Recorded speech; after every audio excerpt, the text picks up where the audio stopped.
definitiva, ahora ya trabajando todo lo que tiene que ver con las líneas y diferentes corrientes psicológicas de la República Argentina y el mundo, estamos con el licenciado Pablo Torres. Pablo, buen día, ¿cómo estás? ¿Qué tal? Buen día, ¿cómo están? Muy bien. Bueno, Pablo, tu recorrido gestáltico, me gustaría que nos ayudes a entender cómo has llegado a la teoría de la Gestalt, qué te proporciona y bueno, también para poder ir identificando y mostrando que hay diversas líneas teóricas en nuestro país. Claro. Sí, la terapia gestáltica en nuestro país ya ha cumplido como asociación 38 años. Su origen a nivel internacional, bueno, comenzó allá por fines de los años 40, 50. Tiene que ver con lo que se denominan las terapias existenciales o terapias humanísticas, ¿no? A mí particularmente, yo siempre digo, la Gestalt no solo me cambió el rumbo en mi profesión, sino en mi vida también, ¿no? Porque dentro de la Gestalt uno dice, bueno, está el enfoque teórico, está la psicoterapia y está también el vivir de acuerdo a las pautas de la Gestalt. Por eso es lo que se llama psicoterapia existencial, es decir, cómo uno está en su mundo, ¿no? Y cómo uno coacciona con su realidad. ¿En qué puntualmente sentís que cambió tu vivir la terapia gestáltica? Yo estaba estudiando en la mitad de la carrera y como era mucho psicoanálisis, me estaba, por decirlo así, aburriendo con excesivo psicoanálisis. Al mismo tiempo estaba estudiando teatro y descubrí que la Gestalt era una teoría muy abarcativa que consideraba al hombre en su totalidad, en forma holística, que trabajaba mucho con aportes que venían desde el psicodrama, del lado de Moreno, y también muchos aportes que venían desde el lado de la psicología corporal.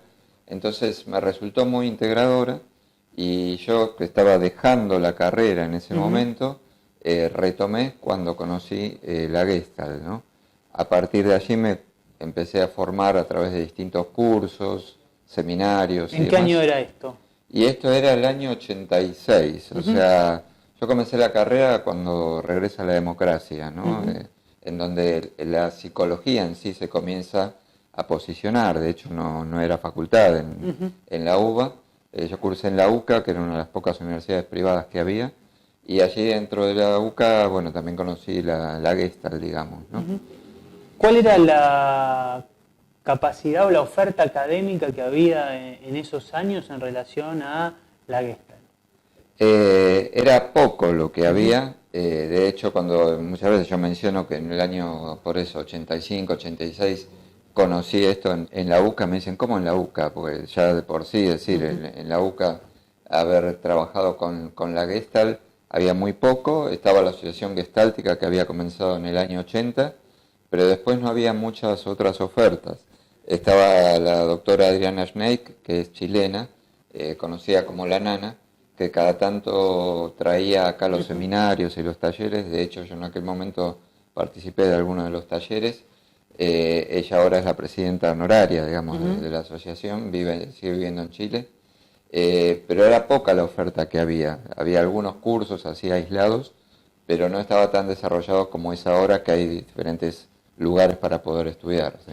¿Y cómo prosiguió tu recorrido en relación a este interés incipiente pero muy fuerte tuyo en la Gestalt en el año 86? ¿Cómo fue que seguiste caminando eso? Y yo, bueno, participé de esos talleres con la Nana y después había un grupo también de discípulos de ella que trabajaban diferentes temáticas, sobre todo terapias grupales, que a mí me gustaba mucho. Y me fui formando con ellos, fui supervisando con ellos y comencé, una vez que me recibí, comencé a trabajar en forma individual y grupal a través del enfoque gestáltico. Después ya metiéndome más en orientación vocacional, también trabajando mucho con conceptos de la Gestalt como el aquí y ahora y el existencialismo y el proceso de darse cuenta, ¿no? ¿Podrías explicarnos esos tres conceptos que acabas de enumerar? Sí, sí. La Gestalt se caracteriza por tener muchos conceptos, pero que a su vez es difícil de explicarlos porque tienen mucho de vivencia, mucho de experiencia, ¿no? Entonces, uno de los primeros elementos que introdujo Fritz Perls, que es el creador de la terapia gestáltica, fue esto de trabajar en el presente, en el aquí y el ahora, ¿no? El aquí y el ahora tiene que ver mucho con el darse cuenta de lo que a uno le está aconteciendo en ese momento, cuál es la necesidad que uno tiene en ese momento, en dónde está focalizando su atención, en dónde está focalizando su necesidad, ya sea desde lo emocional, desde lo biológico, desde lo intelectual. Y a su vez en cómo ese aquí y ahora y ese darse cuenta proporcionan un circuito, por decirlo así, de búsqueda de satisfacción o de frustración, ¿sí? Que también puede estar dado. Peirce siempre decía, los hombres somos fóbicos al dolor porque no ejercitamos la capacidad y la tolerancia a la frustración, ¿sí? Ese circuito es el que uno dice, bueno, se establece una necesidad, se busca satisfacer esa necesidad y en tanto y en cuanto el organismo establece y satisface esa necesidad con el medio, cierra esa gestalt o cierra ese circuito, por decirlo así, y posibilita la apertura de otros caminos, de otras gestalts, ¿sí? ¿Cómo es la situación de la teoría gestáltica puntualmente en nuestro país hoy? Sí. ¿Qué asociaciones hay? ¿Dónde uno se Sí. puede formar? Está la Asociación Gestáltica de Buenos Aires, que es esta que mencionaba, que comenzó en los años 80, que es muy interesante la historia, porque años 80 estamos hablando de un contexto de gobierno militar donde estaba prohibido que se nucleara a la gente. Entonces comenzaron a nuclearse en lugares, por decirlo de alguna forma, bastante escondidos, ¿no?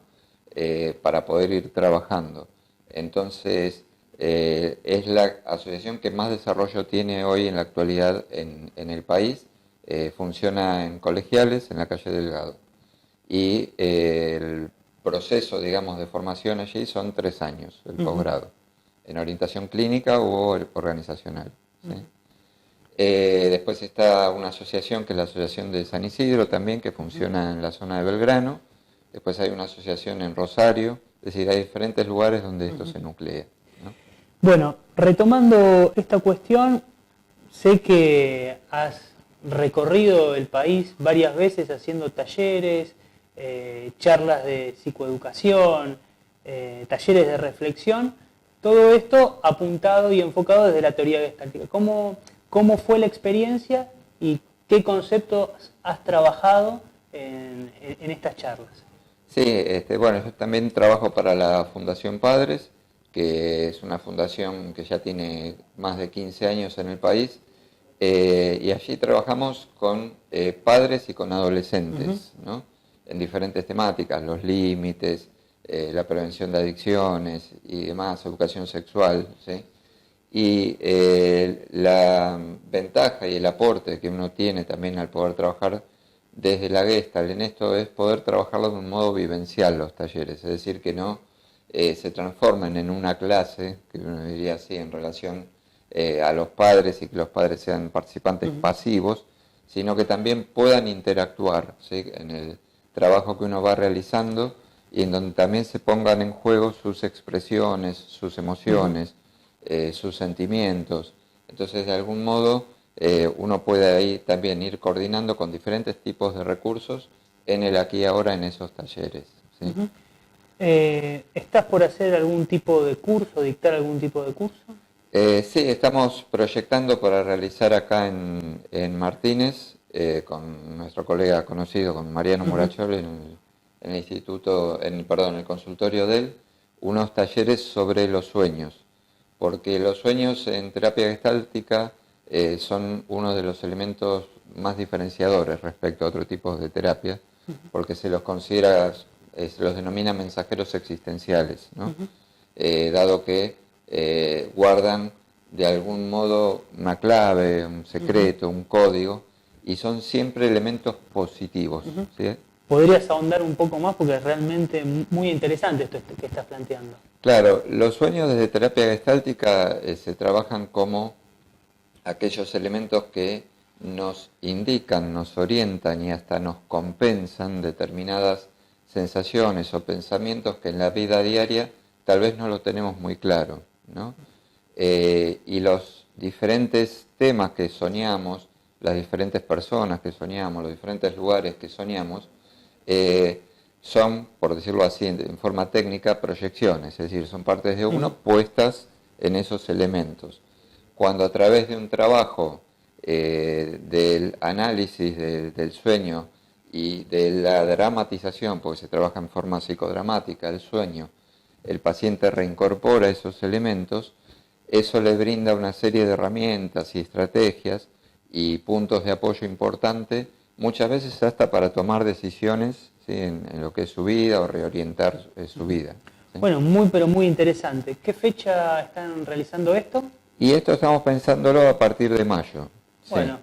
Te pedimos que nos mandes la información, así podemos difundirla, porque la verdad me parece algo pero muy interesante y una línea teórica que muchas veces no se le da el lugar merecido, así que para nosotros es un honor que hayas estado hoy acá con nosotros. Bueno, muchas gracias, Pedro, el honor es mío y bueno, esperamos nuevamente tenerte por aquí. Dale, muchas gracias. Gracias.